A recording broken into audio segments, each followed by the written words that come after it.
Hello everyone. Today we're going to go ahead and learn how to do composition of inverse trig functions. This is heavily tied up to what we learned on 5.3 on Thursday, I believe. Okay, so go ahead and try this do now real quick. Don't worry about joining the Pear Deck. That was for my session when I did this live. But ideally, these are from your notes from Thursday. So go ahead and use arc cosine square root of 3 over 2 to go ahead and draw that triangle. So go ahead and pause the video and give it a try. Okay. So hopefully you were able to see that quadrant. I'm sorry, for arc cosine, it is restricted, and here are our notes. Arc cosine is restricted to quadrant 1 and quadrant 2. So arc cosine, we can see that it is positive, right? Inside here it is positive, and the only place arc cosine is positive is in quadrant 1. So ideally, my triangle should be drawn somewhere here in quadrant 1. Please keep in mind that the right angle is created with the x-axis, okay? Or if you remember the trig bow tie, where it shows us that each triangle goes and meets with the, whoops, that was a little messy, goes ahead and meets with the horizontal. Okay, so we have all of this so far. Keep in mind, we have cosine. Cosine is associated to our proportion of adjacent divided by my hypotenuse. Okay, adjacent divided by my hypotenuse. So my adjacent side, if we know our theta is the one closest to the origin, we have that our center angles here. So my adjacent to that central angle is this right here, square root of 3, and my hypotenuse is the longest side. That must mean my missing side is an opposite. Keep in mind we are working with inside the unit circle, so the missing side here is a 1.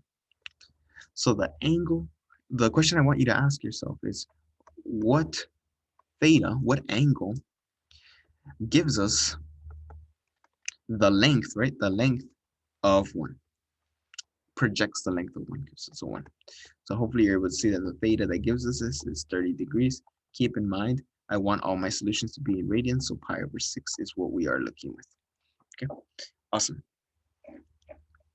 So if you were struggling with this, guys, this is a clear sign you must attend my tutorials, and you must go ahead and rewatch that lesson. Whoops, the lesson 5.3. Okay. So let's go ahead and continue in what we're gonna learn today. Okay. On Friday, 11/6, we had a quiz. So if you were absent on Friday, please reach out to me. I will give you that quiz link. Okay. This week, looking ahead, I do have an exit tick that we'll be doing class, and we will be having an exam on Friday. So keep in mind, I went ahead and told you guys this was my shortest unit, but I will go ahead and start giving you the review on Wednesday, so you can go ahead and study accordingly. Okay, awesome. So as I mentioned, it's heavily noted with our lessons from Thursday, but we're also going to be working with a couple of compositions. So it's not that bad if you are okay with what we learned on Thursday. Okay. For my students that are with me in campus and learning live this year, we went ahead and changed the schedule to give us this power hour. So keep in mind, everything stays the same until lunch, and then that's where stuff is changing. So AP Psychology, AP Spanish, and ACT will still be live, but now they changed to 1:15 to 15.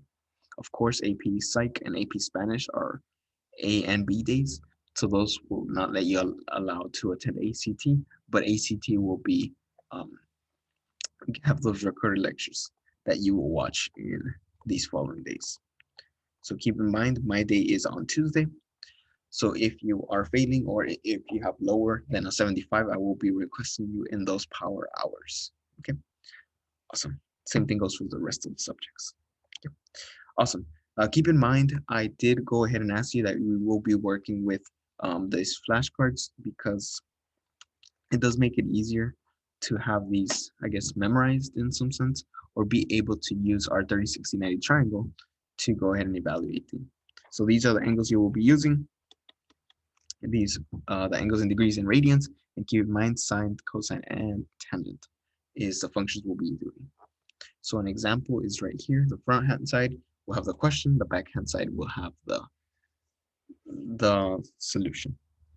Okay, so keep in mind, I will go ahead and make a video for this, so it will have video of this where someone's going to be asking you, hey, go ahead and answer these 4 questions. So like sine of 1/2, sine of square root, sine of 45, stuff like that. Okay. Alrighty, so go ahead and pause the video and answer these questions. I want you to know that whenever you do a composition of a function and its inverse, you are kept with the input. Okay. So the inverses in this case that we're talking about is the arc sine, arc cosine, arc tangent, and the functions is sine, cosine, and tangent. Okay, so go ahead and pause the video and write this down. Awesome. Okay, so I want us to go ahead and remind ourselves about the 30, 60, 90 triangle. So go ahead and pause the video real quick and fill this in on your notebook. Awesome. So go ahead and see that in the unit circle where we have a radius of 1, our 30 degrees creates the length of 1, our 60 creates a square root of 3, and our 90 creates this right here. Okay, which is 2. For the 45, 45, 90, my length is 1, right? For both of these, right? These angles both created a length of 1, and my hypotenuse would be the Pythagorean theorem of that, which is square root of 2. Okay. So by now, hopefully you're able to fill this in within 20 to 30 seconds. And this is very, very useful, especially when you're working with inside the unit circle. Okay, so what we're gonna go ahead and do here is we're gonna go ahead and pretend like we just learned this on Thursday. So on Thursday, we learned how to solve this right here. Now, I don't want you to get intimidated by this cosine right here, because this right here is just like the do now, just what we saw on Thursday. So go ahead and pause the video and find the theta, find the triangle that helps me find the angle of this arc sine of 1/2. Okay. So hopefully you were able to pause the video and answer that question. Arc sine refers to the restriction of quadrant 1 and quadrant 4. It is on my notes right here. Let me go ahead and clear this up. Let me see. There you go. That should be better. So we're using that sine is positive in quadrant 1 and it is negative in quadrant 4. So we have this right here. We have that this sine right here, this 1/2 is positive.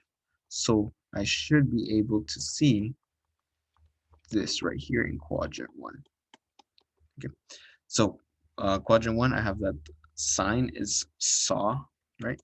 So it's going to be opposite over hypotenuse. So my opposite side of this theta right here is going to be 1 and my hypotenuse is 2. And then the missing side is square root of 3 for my adjacent, right? Okay. Now, what I want you to know is that we want the theta that gives us the length of 1. Okay, so we have this right here. We have, okay, for my 30, 60, 90 triangle, the theta that gave me this was 30 degrees, or pi over 6. Okay, so all of this arc sine of 1/2 is pi over 6. So according to this, let me get my highlighter. According to this solution is what is going to replace this right here, the inside. So let me go ahead and write it again. We're going to go ahead and see that, oops, what's going on? We're going to go ahead and see that cosine of pi over 6 is the following, okay? Cosine of pi over 6, that's going to be square root of 3 divided by, right, my cosine is ka, which is adjacent over hypotenuse, which is square root of 3 over my hypotenuse, which is 2. This right here should be my solution. Okay, so pretty much nothing changed right here. This is the same thing that we did. We did our triangle, we found the theta. Let's say for the next example that we can't find the theta, you're still going to use this triangle right here as long as it's still in the same range, and within all these examples I did that. Okay, alrighty, let's go ahead and try this one. Now keep in mind this right here, I went ahead and told you it's not in the unit circle. That's not going to stop us. We're going to go ahead and treat it the same way. So go ahead and find the arc cosine of 3/5. So go ahead and pause the video and sketch me that triangle's location. So we have arc cosine, and we can see in our notes right here, we have that in quadrant 1 and quadrant 2, we have that arc cosine exists. Keep in mind this is positive, so I'm going to go ahead and see that, hey, it has to be in quadrant 1. So let me go ahead and draw that right here.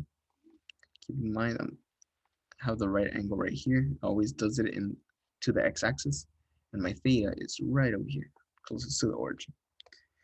Okay, so let's go ahead and fill this in. I have arc cosine, that is my adjacent side over my hypotenuse. My adjacent side is 3. My hypotenuse is 5. Okay, dilemma.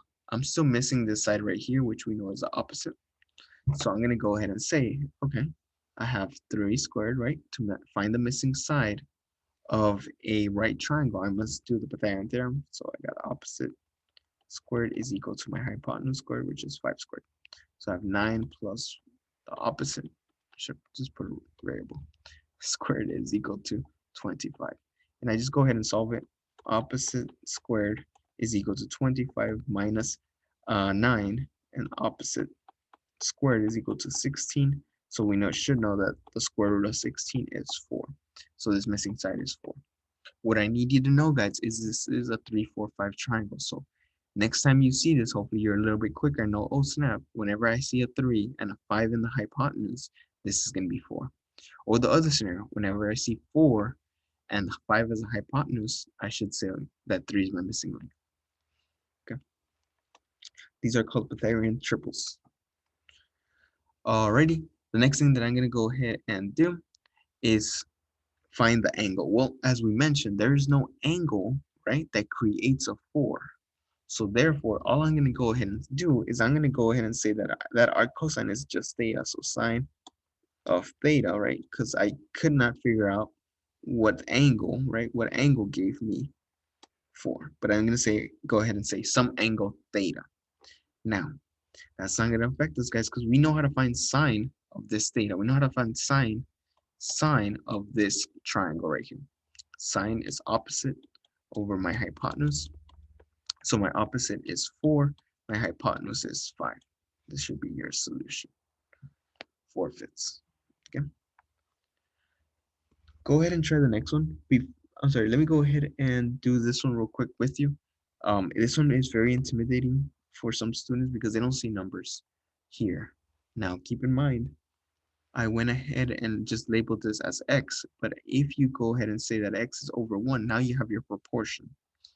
This right here troubles my students every year, but what I want you to know, guys, is if you were to treat this as the other examples we just did, it shouldn't be that bad. Okay, so given that our tangent, sorry, is restricted to these quadrants right here, go ahead and draw the triangle with this information. Okay, so hopefully you're able to see that quadrant 1 right here is positive for tangent, I'm sorry, arctangent. So you should have something like this. Let me go ahead and get a mark. Great, okay, cool. So I have something like this. So my theta is right here. Tangent is TOA.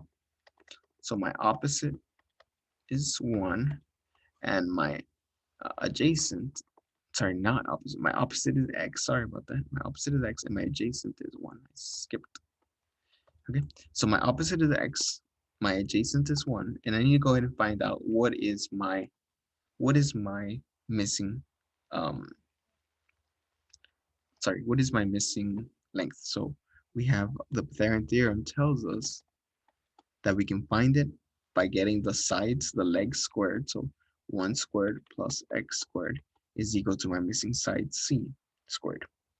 So we have 1 plus x squared is equal to c squared, and I can solve for the square root, right? I can solve for that by doing square root on both sides. So 1 plus x squared inside the square root is equal to c. So this side right here, this missing length right here, is 1 plus x squared. Okay, awesome. So keep in mind, I'm looking for the angle that creates an x. I don't know it, but I know it's a theta. So I'm going to do sine of this given theta. So my theta in this case is going to be, I'm sorry, my ratio of theta is going to be on my opposite side. Has not changed one bit over my hypotenuse. So I'm using this triangle right here. My opposite side is x, right? the opposite side is x, and my hypotenuse is this right here, the 1 plus x squared. Okay, keep in mind I cannot have square roots in the denominator, so I must rationalize by multiplying, right? By multiplying by the square root of 1 plus x squared, the square root x squared on the denominator as well. Remember, essentially what you're doing is multiplying by 1. As long as the numerator and the denominator is the same, you can go ahead and multiply by whatever you want. Okay, so we have in the numerator x times whatever this parenthesis, whatever this square root was, so 1 plus x squared, divided by, well, keep in mind, two square roots being multiplied together is the same thing as saying just the inside of one of them. Okay, so we have all of this right here as our solution. Now, go ahead and put it as our solution.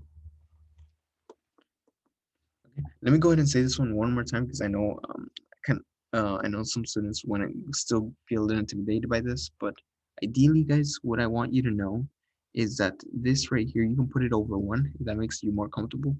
And for some scenarios, it's easier to see whatever the proportion is. So opposite over adjacent. So opposite was x, right? Because it was on top, and adjacent was 1. So this was my opposite. This was my adjacent. And I can find my missing side C, right? My missing side C by doing the Pythagorean theorem, right? Combine like terms, solve for C. Then we had this. This triangle has a theta right here, and that's what I want. That's what I want. I want the sine. I want to evaluate sine of this theta right here. Okay, awesome. Ready? Last but not least, I wanted to go ahead and take this time to recall our 6 trig functions before we left. So keep in mind sine. What is the proportion of sine? Go ahead and pause the video and answer these questions. This one is opposite over my hypotenuse. Cosine is my adjacent over my hypotenuse. Tangent is opposite over my adjacent. So these were the first 3 that we were introduced to, probably in our physics class or our geometry. Actually, no, first in geometry. Okay, and keep in mind there is the reciprocals. So keep in mind the denominator goes up and the numerator goes to the denominator. So we have this hypotenuse over the adjacent. I'm sorry, over the opposite for my cosecant. For my secant, that is the hypotenuse over the adjacent. And cotangent is the adjacent over the opposite. Okay, that's what I wanted to go ahead and leave you guys with. Other than that, guys, please reach out to me if you still have any more questions. All right, thank you, and see you guys on the next one. Bye.